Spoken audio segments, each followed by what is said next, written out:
welcome to Valemount Votes, VCTV's one-on-one series of interviews with candidates for mayor and council for the upcoming municipal elections. Before we get started, I'm going to go through the format of the show so you'll understand what's coming.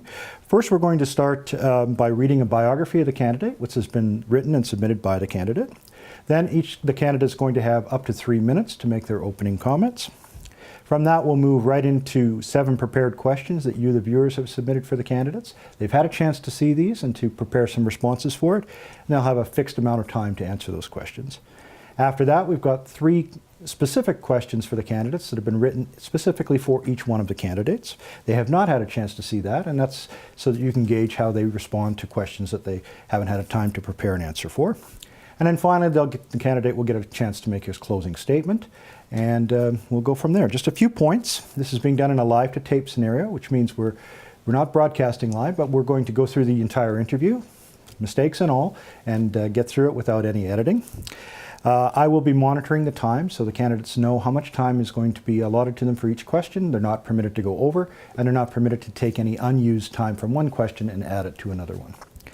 Each candidate's interview, once it's done, is going to air on VCTV, and once all of them have aired once, we're going to upload them as a group to our YouTube channel so you can have a look at them whenever you like.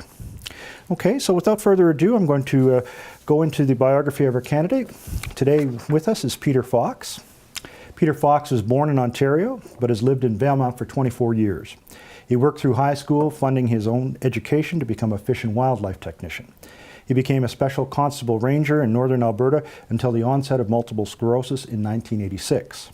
Partly recovered, he pressed ahead to be retrained as a lab and x-ray technician, but his condition worsened and he returned to the mountains and parks he loved, working in hostels until 1990. At that point, he discovered Valemount, a community of resilient people. He is analytical, personable, resilient, and devoted. Welcome, Peter Fox. Good evening, Gord. Thank you for your work at VCTV. The volunteers here, all integral to this service. We need to keep it going. I recall when there was talk of abandoning it a few years ago. I care about the direction and ways in which the community... I'm just going to interrupt you for 1 second, Peter, before you get into your opening comments. So I'm going to just allow you to make your comment to this camera here so that people can see you, and you have up to 3 minutes to go ahead whenever you're ready. Thank you. I care about the direction and ways in which the community will grow in the next 4 years and beyond. I'm not through the lenses of business, though I recognize and highly value the business contribution. I relate to the sacrifices entire families often make to sustain, grow their businesses, indeed the community, to get ahead. From the age of 13, I lived and worked in a pressure cooker of a family-owned convenience store until age 16. It prepared me for employment.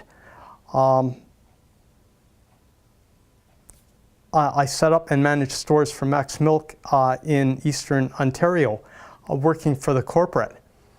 At 17, I was teaching franchisees, 40 years my senior, how to successfully operate their businesses. Working through high school, I financed that and my college education entirely, as you said.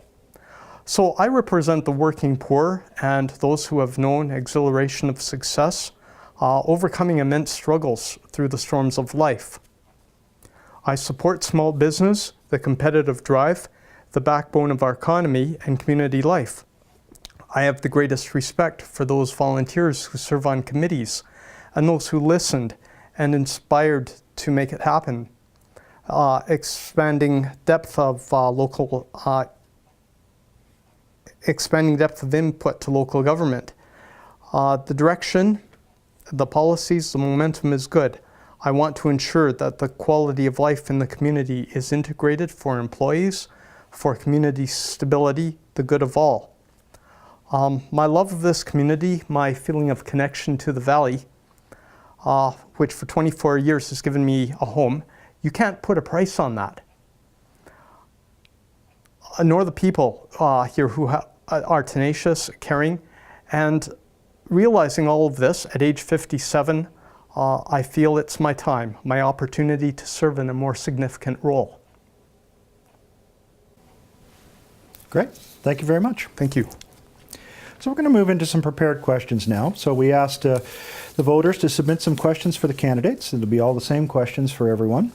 And the first one is going to be on the topic of economic development. It was by far and away the most number of questions that we received, and obviously very important to the people of Valemount. It's Valemount economic development. So we're going to give you up to 9 minutes to answer this question. And the question is, what is your strategy for strengthening Valemount's economy? How would you attract more businesses and development to Valemount? That is a difficult question, and it will be a process. Economic development has to be short-term and long-term.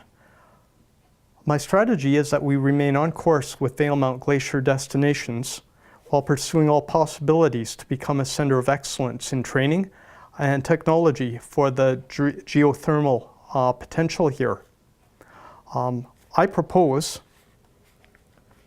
we would work cooperatively with the Columbia Basin Trust, with the province, with BC Hydro, the College of New Caledonia, and the University of Northern BC in this pursuit.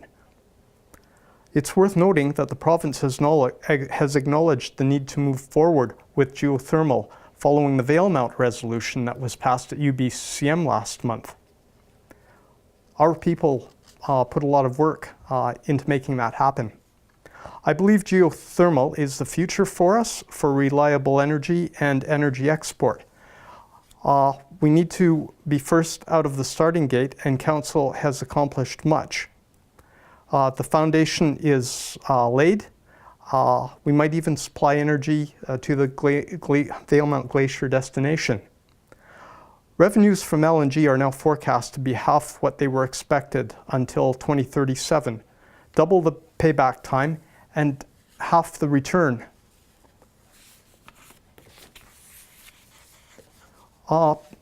Proposed Site C is problematic, environmentally destructive, and First Nations are not even all aboard with it. It was to supply energy for LNG compression, which we are all paying for today in terms of hydro rate increases, still expected to rise another 30% over the next few years. Site C has many consequences, if it gets built at all. To quote from the Vancouver Sun, in terms of local development, geothermal is an excellent alternative to Site C. Furthermore, I think it's no coincidence that initial reserve estimates of natural gas for LNG export for China were initially estimated to last 20 years.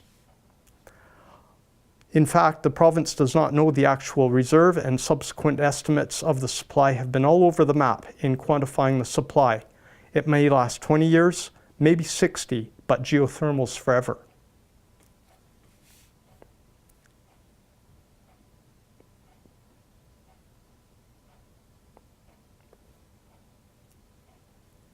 That's where I've cut off. Okay. Sorry. Okay, no problem. That's fine. All right, so we'll move into the second question then. And the second question is a little bit more focused. It is on the topic of village infrastructure. So we're going to give you up to 3 minutes to answer this question. And the question then is, what is your opinion on infrastructure maintenance in the village? In particular, the repair and maintenance or replacement of known concerns prior to, rather than waiting until things break or become a problem, and then result in more expensive emergency repairs and damage. Do you plan to make it an important part of the budget? Infrastructure will always be an important part of the budget. Maintenance staff is all part of it, and we have very hard working people, I think, in our public works.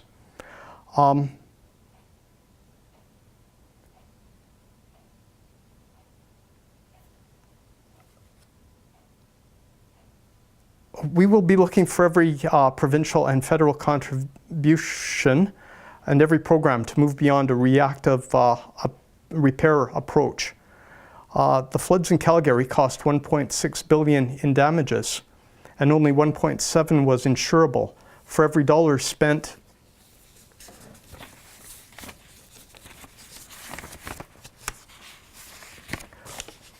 on reinforcement of systems now, $6 will be saved by 2050, according to the insurance companies. the federal and provincial governments have a huge responsibility as funding partners. We pay taxes to them for this. Downtown, I know the planters. I should have cut that off. I'm sorry. That's fine. You done with that answer? Do you want to continue, or? What I had to say about the planters goes to one of the subsequent questions. Okay, Thank you. So are you done with the infrastructure question then? Okay, fine. Thank you. So then we're going to move into the topic of parking. So we also had a lot of questions with regards to this, and viewers have kind of phrased it in two questions, a winter problem and a summer problem. So we're going to give you 5 minutes to use for the combined section. However you want to allot it is up to you.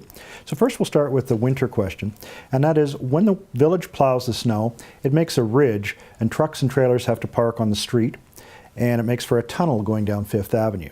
And last year someone almost hit 4 sledders because they came out from between the trucks and trailers. Difficult to see them there. How is the village council going to fix the parking problem on Fifth Avenue during the winter months? I think that the solution lies inevitably, probably in the removal of the planters. To be honest, if not the removal of them, then then taking them partly down on corners, maybe using the indented area where benches are right now, and putting more bike racks in for the summer. So there are ways that we could merge our intentions for summer and winter together. I think that it's not an issue of bringing more employees in to move the winter snow or the ridges at this point. And if we wanted extremely professional, heavy mechanic technicians, I'm not sure that the village would be able to afford that level of staffing. Okay. Let's move into the summer half of this question.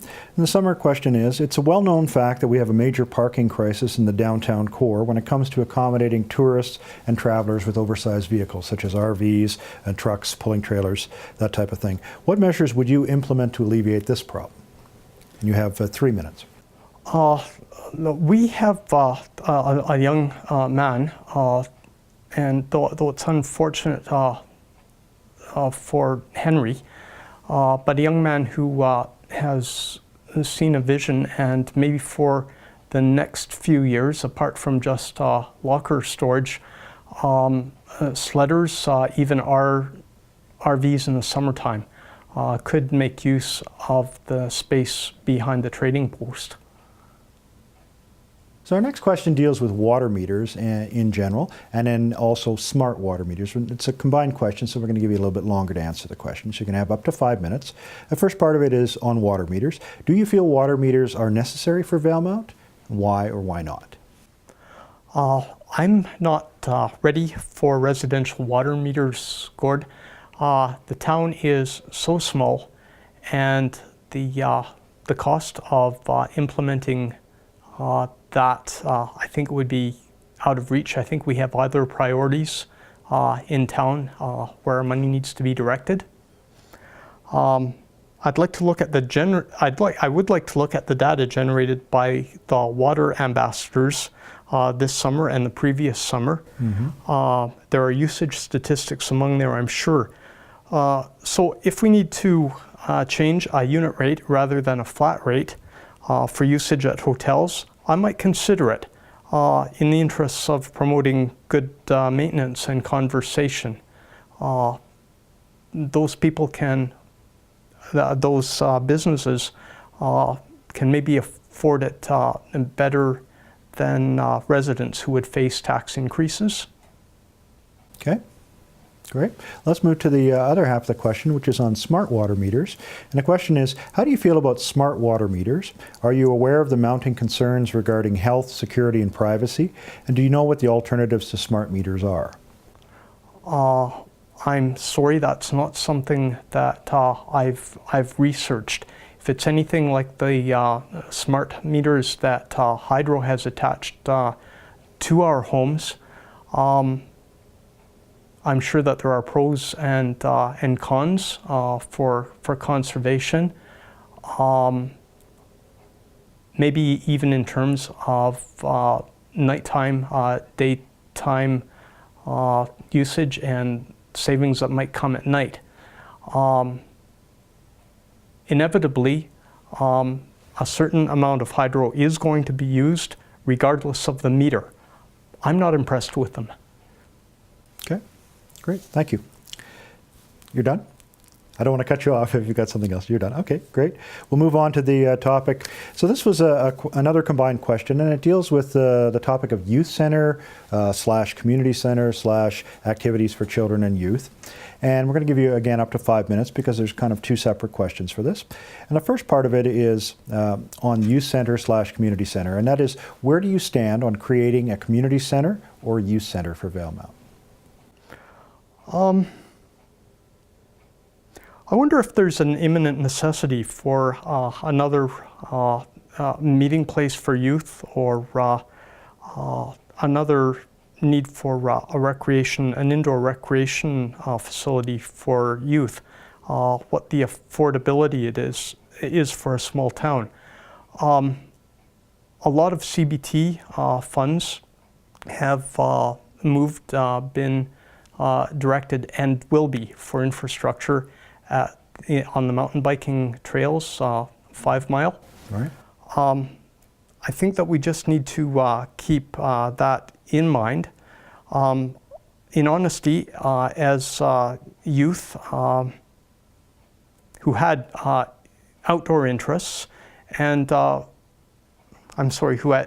had outdoor interests that were more individual, such as cycling, hiking, swimming. Well, I would need to look at the indoor needs of youth, especially in the internet age, even according to age group before considering another indoor facility. We have a brand new high school. There's badminton in the wintertime. For Tuesday and Thursday nights. Thursday might be volleyball.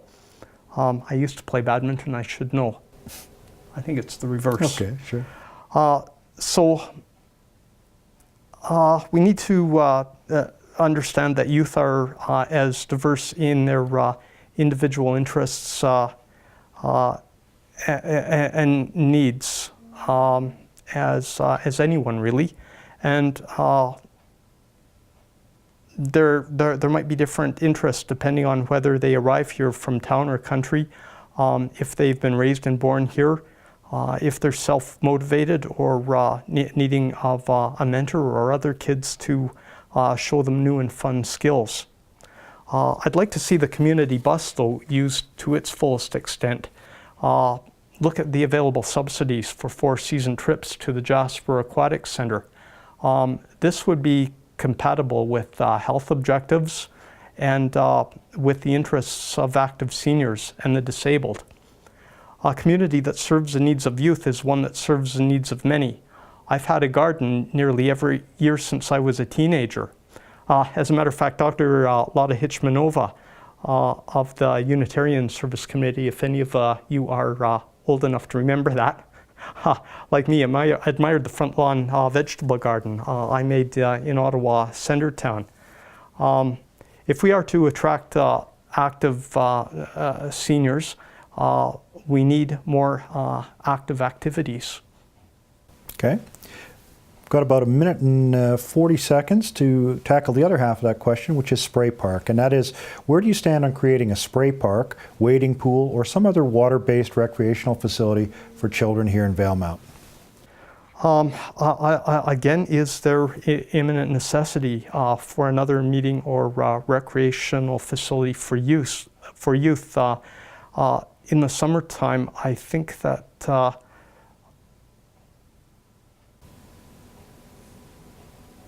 This would be more specifically to younger children, I think, as a spray park for I'm assuming would be probably 10 and under aged children.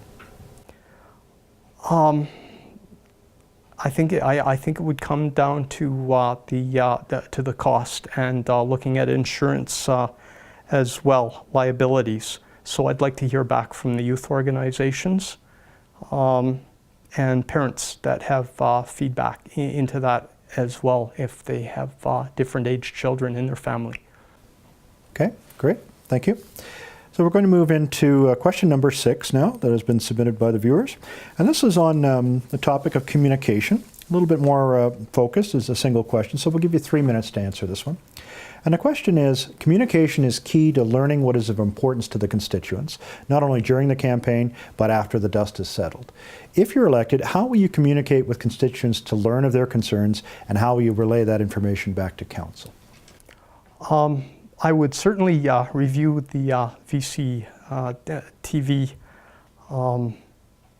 footage of council meetings. That would be important. Thank you for that. You're welcome. Now, if elected, I will have an email address at the village office, and I will be available around town on the street, out in the community, and I'm very approachable. I hope to continue the good engagement with people through the village community conversations. I would engage as a community partner on health on November the 16th with Andrew Gagne to share and learn of health matters that will be taken to the health authority, which doctors will also have feedback into. It's a matter of community engagement for sure. I want to be available at specific times at the Gathering Tree and at the Swiss Bakery to the best of my ability. And if there's not room for a councillor to set up at the village office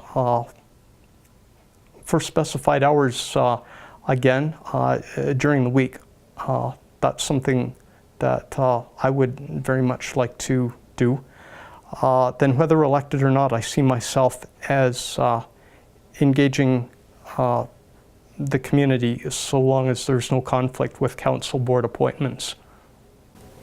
Great. Thank you very much. Thank you. And a final question submitted by the viewers is on the subject of diversity in the village, and you're going to have up to 3 minutes to reply to this one as well. And the question is, how do you feel about working hard to increase diversity in our village? For example, attracting persons of differing sexual orientation, race, religion, or persons with disabilities, refugees, etc. I returned from a mini vacation, the first one I had taken in probably about 10 years. I returned from Salt Spring Island, and I saw the amazing diversity down there, which really generated economic activity as well for the people on the island in Ganges. And we're going to be, we hope to be, four-season community destination. So meeting people in town, we're already a diverse community here. We need to embrace and acknowledge that fact. And for tourism, for growth, we need to support and be known to be supportive of those who have struggled to be accepted for who they are. For some, personal identity, self-esteem, and confidence were shattered by prevailing ignorances of the past, by attitudes of superiority and exclusion. I'm resolved, following events in Ottawa this week, that being an inclusive, a welcoming, open community is the only way. We need to support families and individuals as they are and who they are in the 21st century if we're to attract people here at all. And I think that's about all I have to say about that. Great. Well, thank you very much. So that brings us to the close of those questions.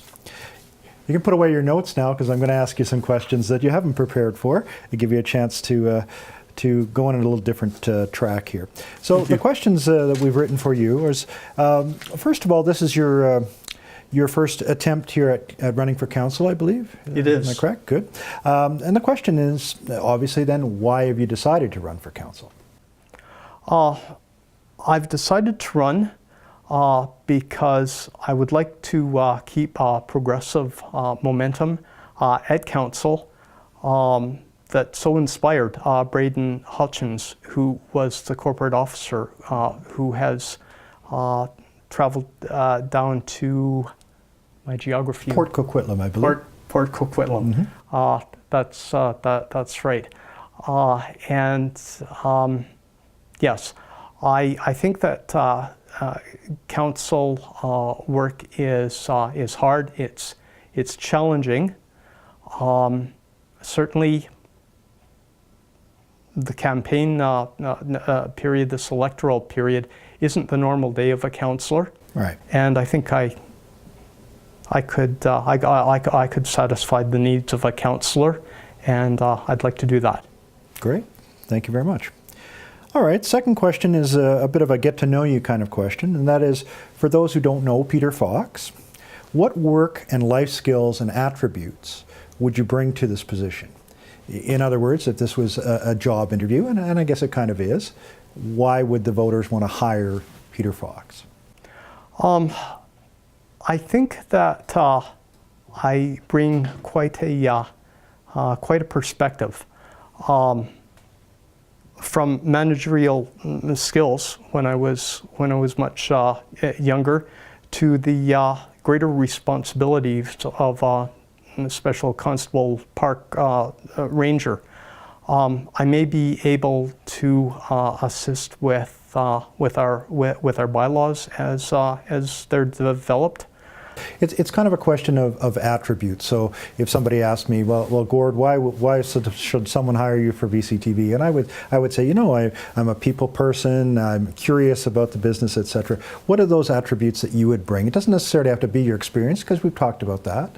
But what personal attributes might you bring to this position? Well, I'm quite a meticulous person, and I have some knowledge of equipment that it took to run a provincial park, of implementing strategies to react to crises situations, or just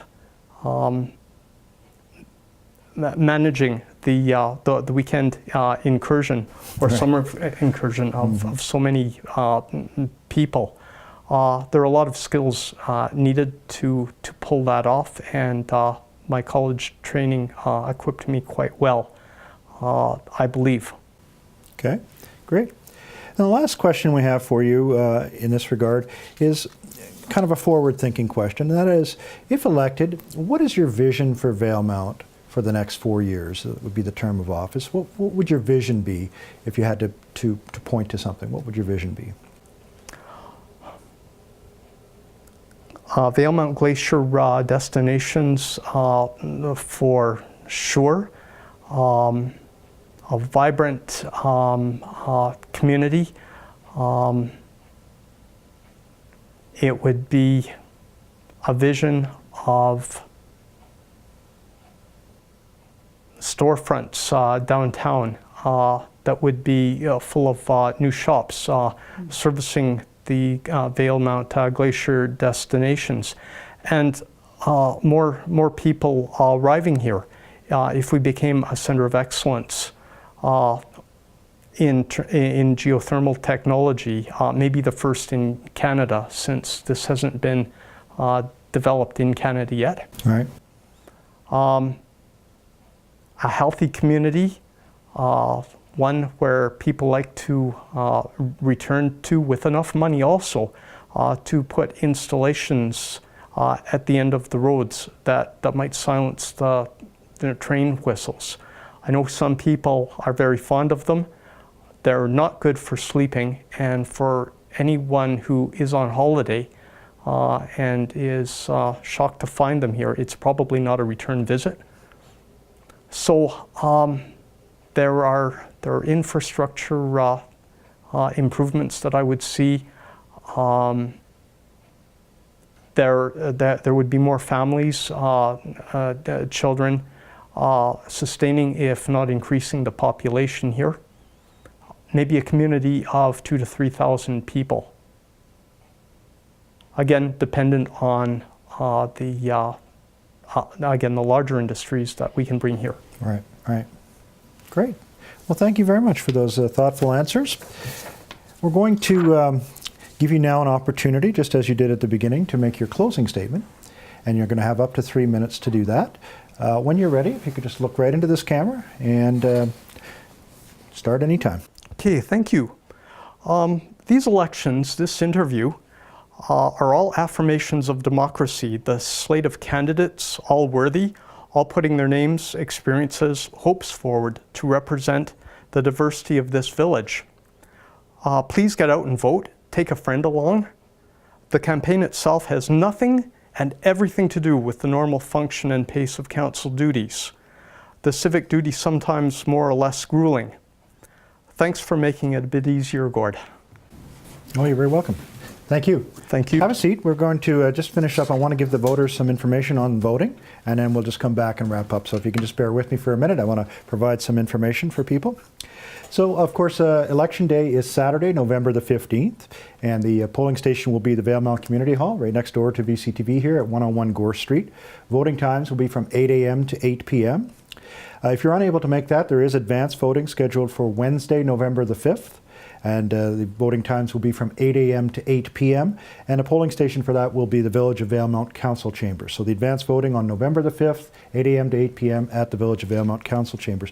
And this year, for the first time, we're going in a new direction. We're going to be using electronic voting machines, which has some people a little bit nervous about the technology. So I've got some information here from the voting officials that I want to read to you. Hopefully can allay some of your concerns.